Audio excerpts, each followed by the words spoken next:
എന്നെ വിലങ്ങിട്ട് കൊണ്ടുപോയിന്നും ഞാനിപ്പോ ജയിലിലാണെന്നും ജയിലിൽ കുത്തിരുന്ന് ചിത്രം വരയ്ക്കുകയാണെന്നൊക്കെ പറഞ്ഞ് കുറച്ച് ആൾക്കാരുടെ വീഡിയോസ് ഞാൻ കണ്ടു.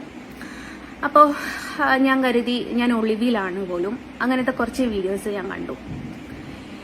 അപ്പോൾ എനിക്ക് കുറച്ചു മുമ്പ് ജസ്ന സലീം വന്നിട്ട് വീഡിയോസും കാര്യങ്ങളും ഇട്ടിട്ടുണ്ടായിരുന്നു. അതായത് ഒരു 1.5 മണിക്കൂർ മുമ്പ് ചേച്ചി വന്നിട്ട് അങ്ങ് മെഴുകുന്നുണ്ട്. അഹങ്കാരം ഇപ്പോഴും ആ കയ്യിൽ നിന്ന് പോയിട്ടില്ല. അഹങ്കാരം എന്ന് പറഞ്ഞാൽ ഓക്കെ. എന്തായാലും നമുക്ക് കൂടുതൽ വെച്ച് താമസിപ്പിക്കുന്നൊന്നുമില്ല. നമുക്ക് ആ വീഡിയോയിലോട്ട് പോകാം. നമ്മുടെ ചാനൽ ആദ്യമായിട്ട് കാണുന്നവരൊന്ന് സബ് ചെയ്തേക്കുക. നിങ്ങളുടെ അഭിപ്രായങ്ങൾ എന്തായാലും ഈ കാര്യത്തിൽ കൊടുക്കണം.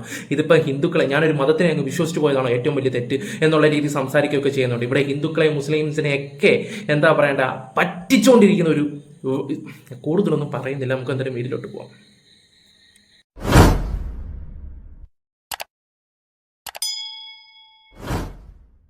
എന്നെ വിലങ്ങിട്ട് കൊണ്ടുപോയിന്നും ഞാനിപ്പോ ജയിലിലാണെന്നും ജയിലിൽ കുത്തിരുന്ന് ചിത്രം വരയ്ക്കുകയാണെന്നൊക്കെ പറഞ്ഞ് കുറച്ച് ആൾക്കാരുടെ വീഡിയോസ് ഞാൻ കണ്ടു.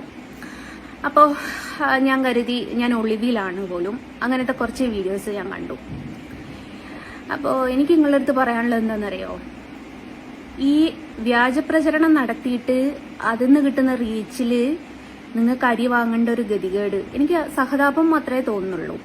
നമ്മൾ അങ്ങനെ അരിമേടിക്കുന്ന ആണല്ലോ. അപ്പൊ നീ എന്താ ചെയ്തോണ്ടിരുന്നത്? നിന്റെ മതത്തിലുള്ളവരെ എന്താ പറയണ്ട അവർ ഊയാക്കിക്കൊണ്ടല്ലേ നീ സത്യം പറഞ്ഞാല ഈ പറയുന്ന അരി മേടിച്ചോണ്ടിരുന്നത്?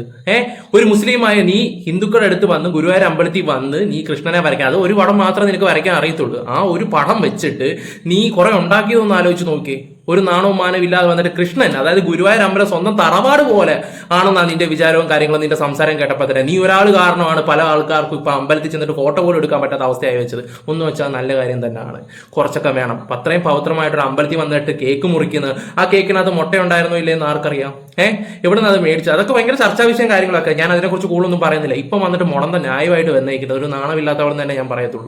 ഞങ്ങൾ കാശുണ്ടാക്കുന്നതാണോ നിനക്ക് ടെൻഷനും കാര്യങ്ങളും ഒക്കെ? നിനക്ക് ഭർത്താവ് എന്ന് ഒരു വ്യക്തി ഉണ്ടല്ലോ, കുറെ വർഷങ്ങളായിട്ട് പറയുന്നുണ്ട് അയാൾ ഗൾഫിലാണെന്നൊക്കെ പറയുന്നുണ്ട്. എന്തേ അദ്ദേഹം എന്താ ശമ്പളമൊന്നും അയക്കുന്നില്ലേ? പിന്നെ അത് പറയുന്നുണ്ട് ഞാൻ എന്റെ കുടുംബം എങ്ങനെ ജീവിക്കും, കൃഷ്ണം ഉണ്ടായാലും മാത്രമേ ഞങ്ങൾ ജീവിക്കത്തുള്ളൂ എന്ന് പറയുകയൊക്കെ ചെയ്യുന്നു. അങ്ങനെ ഒരാളുണ്ടോ? എവിടെയോ ഈ പെണ്ണ് പറയുന്നതിന് ഭയങ്കര. പിന്നെ ലോകത്താ എല്ലാവരും ഇവരെ പീഡിപ്പിക്കാനും വരുന്നത് എന്തുവാണ് ഇത്? എന്തൊക്കെ ഈ സംസാരിക്കുന്നത് തന്നെ വിവരക്കേട്, അങ്ങേയറ്റം വിവരക്കേട്. എന്നാലും നമുക്ക് ബാക്കി കൂടെ കേൾക്കാം. കാരണം നമ്മളെ കുട്ടിക്കാലം തൊട്ടേ പറയുന്ന ഒരു കാര്യമാണ് കള്ളത്തരം പറയരുത് എന്ന് പറഞ്ഞിട്ട്. പക്ഷെ ഇപ്പം നിങ്ങളുടെ വരുമാനം ഈ കള്ളത്തരത്തിൽ കൂടെയാണ്. അപ്പൊ നിങ്ങളുടെ കുടുംബം പോറ്റാൻ ഇപ്പൊ ജസ്ന സലീം എന്നുള്ള ഒരു പേര് നിങ്ങൾക്ക് കിട്ടി. നിന്നെ വിട്ട് 1 കിലോ അരി എന്റെ വീട്ടിലേക്ക് മേടിച്ച് ഞാനും എന്റെ പട്ടിയും എന്റെ അച്ഛനും അമ്മയൊക്കെ തിന്ന്. നന്ദിയുണ്ട് കേട്ടോ. നന്ദിയുണ്ട്. നിന്നെ വിറ്റുണ്ടാക്കിയതാണ്. നീ ഭഗവാനെ വിറ്റിട്ടല്ലയോ നീ ഭഗവാനെ വിറ്റ്, അതായത് എന്താ പറയണ്ടേ, ആ ഒരു പവിത്രമായ സ്ഥലം ഇത്ര ഇതാക്കിയത് നീ ഒരുത്തിയാണെന്ന് ഞാൻ പറയത്തുള്ളൂ. എനിക്ക് തെണ്ണം കൊണ്ട് ഞാൻ പറയുകയാണ്. ഒരു പെണ്ണിനെ അങ്ങനെ പറയാൻ പാടില്ല. ഇപ്പോൾ വന്നിട്ട് നല്ല പിള്ള ചെമയുന്ന ആൾക്കാരെ വെറും ഉണ്ണാക്കാനാക്കുന്ന രീതിയിലുള്ള സംസാരം കാര്യങ്ങളൊക്കെ. എൻ്റെ പൊന്ന് ജസ്നെ എന്തിനാ വെറുതെ ഇങ്ങനെ? കഷ്ടമാണ്. നോക്കിയാൽ സോഷ്യൽ മീഡിയ റീച്ചിന് വേണ്ടി വിശ്വാസികളെ വരെ പറ്റിച്ചു. അങ്ങോട്ടും ഇങ്ങോട്ടും ഇവർ തമ്മിലടിക്കുകയാണ്. ഇവള് സൂചിച്ചങ്ങ് പോയാൽ മതി. ഗുരുവായൂർ അമ്പലത്തിൽ ചെന്ന് പ്രശ്നം ഉണ്ടാക്കുന്നത്, എന്നെ കമന്റ് ടെസ്റ്റ് ചെയ്യാമെന്നും പറഞ്ഞിട്ട് അത്രയും ഒരു സ്ഥലത്ത് നിങ്ങളൊന്ന് ആലോചിച്ച് നോക്കി. ഇപ്പോൾ അവിടെ കാല് കുത്തേണ്ട അവസ്ഥ വരുന്നുണ്ടോ? കുറെ കഴിഞ്ഞ് ആ പ്രശ്നമെല്ലാം കഴിഞ്ഞ് വീണ്ടും ഇത്ര മാസം കഴിഞ്ഞിട്ട് വീണ്ടും അവൾ പ്രശ്നം ഉണ്ടാക്കാൻ വന്നോണ്ടല്ലേ ഇപ്പൊ ഞങ്ങളാണോ ഇതെല്ലാം കാര്യം? കോടതിയിൽ നിന്നുണ്ടായ തീരുമാനവും കാര്യങ്ങളും അല്ലേ? എന്നിട്ട് ഞങ്ങളെ പോലുള്ളവരുടെ നെഞ്ചത്തോട്ട് വന്നിട്ട് എന്താ കാര്യം? നാണമില്ലേന്ന് ഞങ്ങൾക്ക് പറയാൻ പറ്റത്തുള്ളൂ. ഞാൻ ഏതായാലും ജയിലിലൊന്നും പോയിട്ടില്ല, ഞാൻ ഒളിവിലും പോയിട്ടില്ല. ഇന്നലെ തൊട്ടിട്ട് ഞാൻ എന്റേതായിട്ടുള്ള കുറച്ച് കാരണങ്ങൾ കൊണ്ട് തിരക്കാണ്. അത് കുറച്ച് ദിവസങ്ങൾ കൂടി കഴിഞ്ഞാൽ ഞാനത് വെളിപ്പെടുത്താം എന്താന്നുള്ളത്. ഞാൻ പറഞ്ഞല്ലോ, ഒരു സർപ്രൈസ് ഉണ്ട്. കുന്തവുമില്ല, എനിക്കൊരു ചുക്കുമില്ല, എനിക്കൊരു ചുണ്ണാമ്പും ഇല്ലെന്ന് പറയുന്ന പോലെ തന്നെ ആറ്റിറ്റ്യൂഡിന് ഒരു കുറവുമില്ല. ഇതൊന്നും അല്ലായിരുന്നു കാണുന്നത്. ഇവർ പഠിച്ച കളിയാന്ന് നിങ്ങൾക്ക് പറയാം. ഇവരെവിടെ ചെന്നാൽ ഇവർക്ക് മാത്രമേ ഉള്ളൂ പീഡനവും കാര്യങ്ങളും ഒക്കെ. എൻ്റെ പൊന്നോ, എന്തായാലും സർപ്രൈസ് ഉണ്ടല്ലോ. ഓക്കെ, ഞങ്ങൾ വെയിറ്റിംഗ് ആണ്. അത് വെച്ചാണെങ്കിലും നമുക്ക് ഒരു നേരത്തെ അരിക്കുള്ളത് ഉണ്ടാക്കാമല്ലോ. ഞങ്ങൾക്ക് സന്തോഷമേ ഉള്ളൂ. ചേച്ചി തരണേ. ചേച്ചി എന്തായാലും സർപ്രൈസ് കൊണ്ടുപോവാ. ദൈവം എന്നെ പരീക്ഷിച്ചതാണോ, ദൈവം എന്നെ അനുഗ്രഹിച്ചതാണോ എന്നുള്ളത് ഡീറ്റെയിൽ ഒക്കെ അറിയാം. അപ്പോൾ എനിക്ക് കുറച്ച് ലെവളുമാരോടാണ് പറയാനുള്ളത്. നിങ്ങളുടെ കുടുംബം പോറ്റാൻ വേണ്ടിയിട്ട് നിങ്ങൾക്കിപ്പം എന്നെക്കുറിച്ച് എൻ്റെ പച്ചരിച്ച് തിന്നുക എന്നുള്ളതല്ലാതെ നിങ്ങൾക്കിപ്പോൾ വേറെ വഴിയില്ല. പിന്നെ ആന്റി നിങ്ങളെ കുറിച്ചാണ് വന്നത്. അതും ഏത് ചാനലാ? ഈ പറയുന്ന 24-ലാണെങ്കിലും ഏഷ്യാനെറ്റിലാണെങ്കിലും അവിടെ ഇവിടെ എല്ലാം വന്നത് മെയിൻ ചാനലാണ്. അല്ല ഞങ്ങളായിട്ട് ഉണ്ടാക്കി വെച്ചതല്ല. നമ്മളതെടുത്ത് റിയാക്ട് ചെയ്തതേ ഉള്ളൂ. നമുക്ക് അത് റിയാക്ട് ചെയ്യാനുള്ള റൈറ്റ്സും കാര്യങ്ങളുണ്ട്. കാരണം പബ്ലിക്കിൽ വരുന്ന ഒരു കാര്യമാണ്. പബ്ലിക്കിൽ വരുന്നതിന് എന്തിനും റിപ്ലൈയും കാര്യങ്ങളും കൊടുക്കാൻ ഒരാൾക്കും ഒരു മടിയും കാര്യങ്ങളും ഇല്ല. നിങ്ങൾ എന്തുവാണ് ഈ പറയുന്നേ? കഷ്ടമാട്ടോ. ഇത്രയും ഇവര് കാണിച്ച തോന്നിവാസം പേക്കൂത്തുകളൊന്നും കൂടെ ആരും സംസാരിക്കുന്നില്ല. അവിടെ കയറരുത് അല്ലെങ്കിൽ അവിടെ ഇങ്ങനെ ചെയ്യരുത് പറഞ്ഞിട്ട് പിന്നെയും ചെയ്തെങ്കിൽ താങ്കൾ ചെയ്യുന്ന ഏറ്റവും വലിയ തെറ്റല്ലേ? ഇതിപ്പോ നിങ്ങൾ വിട്ട് മുസ്ലിംസിനും കൂടെ ചീത്തപ്പേരുണ്ടാക്കുമായിരുന്നു. സീരിയസ് ആയിട്ട് പറഞ്ഞു, ആ മതത്തിലുള്ളവര് നിങ്ങളെ ഓർത്ത് നാണിക്കത്തേ ഉള്ളൂ. സത്യം പറയാലോ, നിങ്ങളെ ഓർത്ത് നാണിക്കത്തേ ഉള്ളൂ. എന്തുവാ നിങ്ങൾ ഈ വിചാരിക്കുന്നത്? ഒട്ടും ഞാനിപ്പോൾ എന്തുണ്ടെങ്കിലും ഇപ്പോൾ ഒരു വിഷയങ്ങളും കാര്യങ്ങളാണ് ഹിന്ദുക്കൾ തന്നെ മുസ്ലിംസിനെ കുറ്റം പറയുമ്പോൾ നമ്മൾ എന്നിട്ട് പോസിറ്റീവായിട്ടാണ് സംസാരിക്കുന്നത്, അവർക്ക് സപ്പോർട്ടായിട്ട്. ഇവിടെ എല്ലാവരും ഒരുപോലെ മതി. പക്ഷേ ഒരു കാര്യം പറയാം, ജസ്ന സലീമേ, കുറച്ചൊക്കെ ഇപ്പൊ VK ബൈജുവിന്റെ ഒക്കെ കൂട്ടാണല്ലോ, ഇപ്പൊ കൂടുതലൊന്നും പറയണ്ടല്ലോ. അതേപോലെ ഒരു മൊയന്തന്റെ വോയിസ് ഞാൻ കേട്ടു. ഞാൻ പള്ളിക്കമ്മിറ്റിന്ന് എന്നെ പുറത്താക്കുകയാണ് പോലും, പള്ളിക്കമ്മിറ്റി അങ്ങനെയാണ് പോലും ഇങ്ങനെയാണ് പോലും. എടാ മൊയന്തേ, ഞാൻ എന്നാടാ നിന്റെ പള്ളിക്കമ്മിറ്റിയിലെ ഇതിൽ വന്നത്? എന്റെ മഹൽ എവിടെയാ മൊയന്തേ? എന്റെ മഹൽ വരുന്നത് മാവിൻതോട്ടിലാണ്. എന്ന് വെച്ചാൽ ITA പള്ളിയിലാണ് എന്റെ മഹൽ വരുന്നത്, അല്ലാതെ കുറുവങ്ങാട് പള്ളിയിലല്ല കേട്ടാ. അപ്പൊ ഓന് കുറച്ച് ആളാവാ, ഓന് എപ്പോഴെങ്കിലും എന്റെ കയ്യിൽ കിട്ടും, അത് ലൈവായിട്ട് ഞാൻ നിങ്ങൾക്ക് തന്നെ കാണിച്ചു തരികയും ചെയ്യും.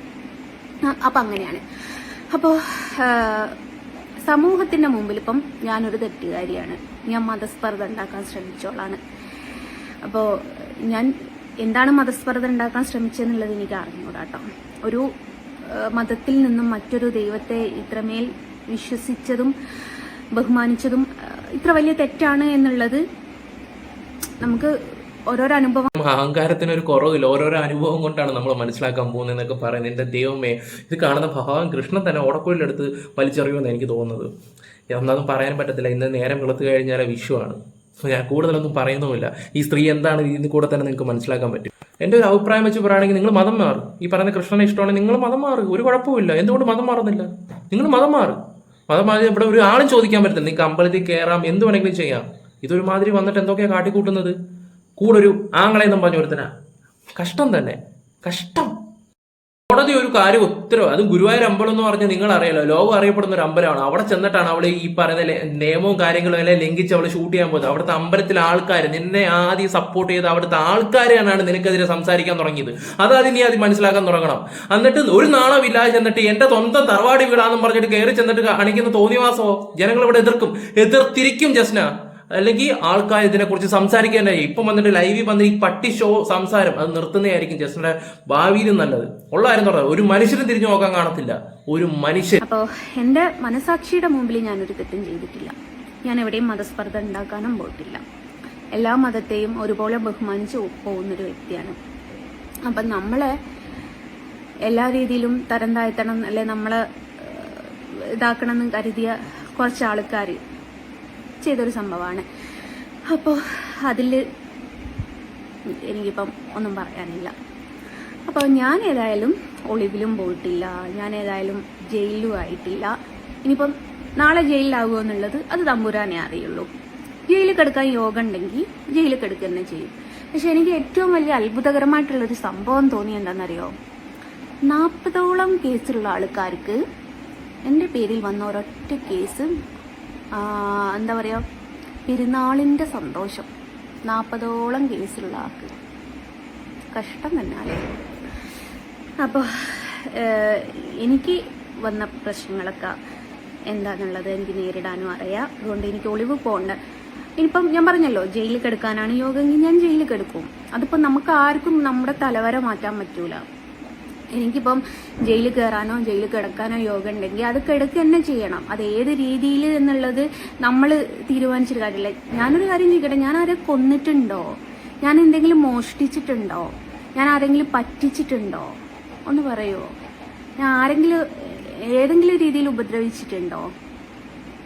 അപ്പോൾ ഈ കൊലപാതകികളൊക്കെ ഇപ്പോഴത്തെ കാലത്ത് ഈ സമൂഹത്തിന്റെ മുമ്പിൽ മാന്യന്മാരായിട്ട് ജീവിക്കുന്നത്. ഞാൻ ആരെയും കൊല്ലാനൊന്നും പോയിട്ടില്ലല്ലോ, ഞാൻ ആരെയും പിടിച്ചു പറിക്കാനൊന്നും പോയിട്ടില്ലല്ലോ.